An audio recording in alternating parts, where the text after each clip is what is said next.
Mandar is going to talk about the low power and high performance artificial intelligence inference approach for embedded data processing.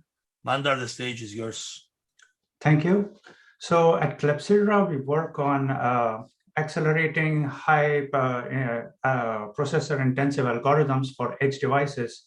And artificial intelligence is a very good application for such kind of work. So I'll start with a demo of what we can do. We're doing image processing in this slide on an asteroid captured by the Rosetta mission, and doing image processing using TensorFlow Lite, Clepsydra AI, and OpenCV. Clepsydra you can see on the blue line, and you see that we can process data much higher at 10 frames per second compared to TensorFlow Lite while using much less CPU. And I'll talk about how we do this in this talk. So what happens when you're doing edge computing and inference on edge devices is that if you have a big model, you have to offload it to the cloud for deep models. And if you want to do it on device, you end up having to need a larger CPU, which increases your costs. And sometimes you don't have the choice to go for a bigger hardware. So you also end up with safety issues, like maybe you lose data or you have long latencies trying to connect to the network, and you end up with a system which is unreliable. Additionally, you can have different constraints, like sometimes you need a low CPU or a low latency, and other times you need a very high throughput.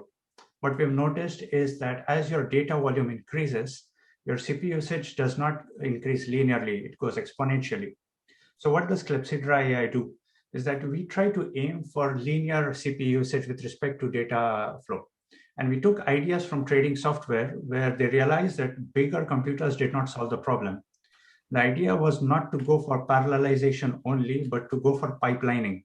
And this revolutionary data processing allows banks to make billions of dollars. So we can use the ideas in edge devices. What we do is that we take a neural network, import it into our system, and assign event loops to each layer. And each event loop is fed the data from the previous layer. You can assign how many cores each event loop will run on. You can assign how many event loops run on each core or on which cores. And you can enable and disable parallelization for each layer depending on the characteristics of the layer. So how does this work?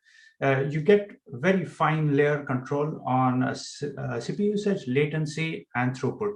So look at this deep layer network, which is kind of based on AlexNet. And you see that we are feeding small images, 80 by 80 pixels. So you don't see much variation in CPU usage compared to TensorFlow Lite. But what happens is that on a Raspberry Pi, your latency is limited by the FPU. And with our fine-grained control, we can target much higher throughputs than TensorFlow, almost 200 hertz, compared to 50 hertz of 60 hertz of TensorFlow Lite. If you optimize for best latency, you end up limiting yourself similar to TensorFlow Lite with Clepsydra AI.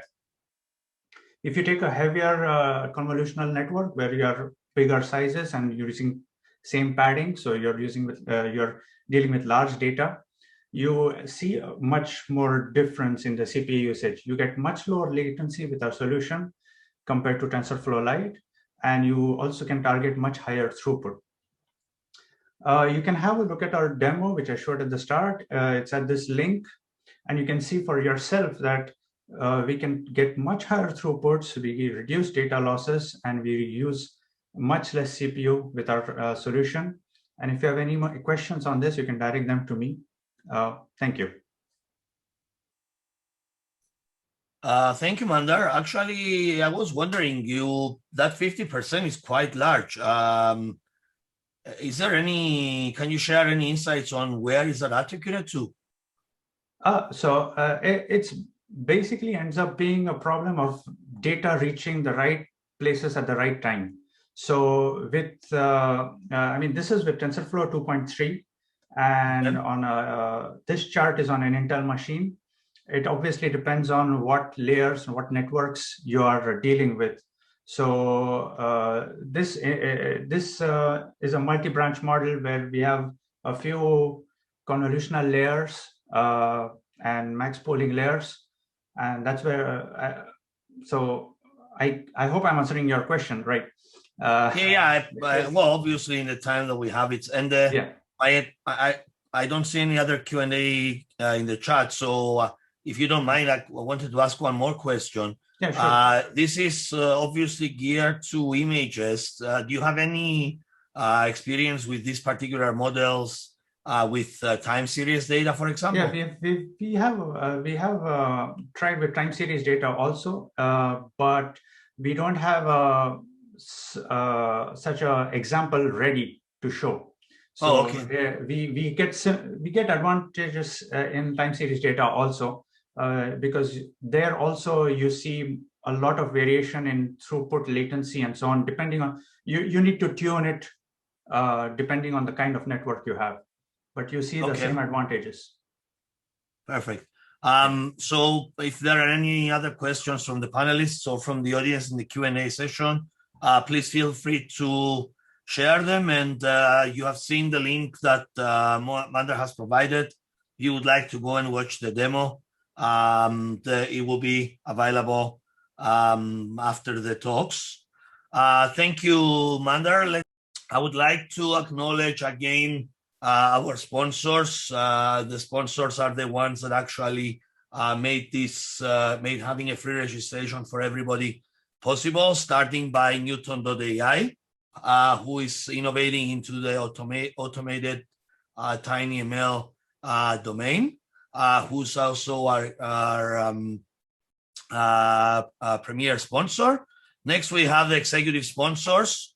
We have ARM, which, as you know, builds from both the software and the hardware foundations for TinyML. We have Edge Impulse, who is advocating strongly, as you all know, for TinyML available to all of the developers. And of course, Qualcomm, who is working as, among other perception, reasoning, and action, and edge and cloud devices in various sectors, such as the Internet of Things, automotive, and mobile applications. And Sentient, who is moving artificial intelligence from the cloud to the edge, which, as you have seen today, it's quite now the trend nowadays. Next, we have our platinum sponsors, Infineon, part of your life, part of tomorrow. We have seen a few of their projects that they work today. We have Reality AI, who is working also in pre-built edge AI sensing modules and tools. Next, we have our gold sponsors. Latent AI is the first one who works on adaptive AI for the intelligent edge. Then we have SensiML, which works on building smart IoT sensor devices from various data. And last but not least, our silver sponsors, EMSA from Israel, Greenwaves, HOTC, Magimop, Quixo, Seed, Studio, and of course, ST Microelectronics. I would like to thank everybody that stuck around until now, and I hope to see everybody tomorrow at 4 o'clock Central European Time